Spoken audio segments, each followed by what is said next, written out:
അസ്സലാമു അലൈക്കും. അപ്പോൾ ഞമ്മ ഇന്ന് പോകുന്നതില്ല ഉള്ളാളം പള്ളിക്കാന്ന്. ഒക്കെ ഫാമിലി എല്ലാം ഉണ്ട്. പിന്നെ അവിടുന്ന് സിയാറത്തെല്ലാം ചെയ്തിട്ടില്ല, നല്ല സ്പെഷ്യൽ കഞ്ഞി കുടിക്കാൻ വേണ്ടിയിട്ടാണ്. ദൂറിൻ്റെ ടൈമിലാണ് ഞമ്മ അവിടെ എത്തിയത്. പിന്നെ ഞായറാഴ്ച ആയതുകൊണ്ടില്ല, നല്ല തിരക്കുണ്ടായിന്, ഭയങ്കര ആൾക്കാരാണ്. പിന്നെ നേരെ നിസ്കരിച്ച് സിയാറത്തെല്ലാം ചെയ്ത് അതെല്ലാം കഴിഞ്ഞിട്ടായിട്ടില്ലേ നമ്മൾ നേരെ കഞ്ഞിൻ്റെ അടുത്തേക്ക് പോയി. പുറത്തുനിന്നില്ല, ഒരു അച്ചാറും കൊണ്ടാണ് കഞ്ഞിൻ്റെ അടുത്തേക്ക് പോയത്. മാഷാ അല്ലാ, എന്തോ ഒരു ടേസ്റ്റാണ് അവിടുത്തെ കഞ്ഞി.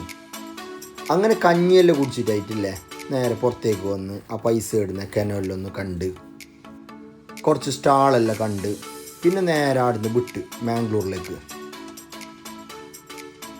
ഇവിടേക്ക് എത്തിയിട്ടാകുമ്പോൾ ഇല്ല, ഒരു മാള് നിർബന്ധമാണ്. അങ്ങനെ ഫോറം ഫീസ് ആ മാളിലേക്ക് കയറി പാർക്കിംഗ് എല്ലാം ചെയ്ത് അങ്ങനെ മോളിലേക്ക് എത്തിയിട്ടാകുമ്പോൾ ഐഷും സുനാവും നമ്മളെ മറന്ന്. അങ്ങനെ ഉള്ളിലേക്കെല്ലാം കയറി കുറച്ച് പർച്ചേസിങ് എല്ലാം ചെയ്ത് അപ്പോഴേക്ക് ഐഷുക്ക് റിങ് വേണമല്ലോ, അങ്ങനെ അതും എടുത്ത് അത് കഴിഞ്ഞിട്ട് നേരെ മാക്സിലേക്കെല്ലാം പോയി കുറച്ച് പർച്ചേസ് ചെയ്ത് പിന്നെ എന്തെങ്കിലും കഴിക്കണമല്ലോപ്പാ, അങ്ങനെ എന്തെല്ലാം കഴിച്ച്. Bye bye Tata.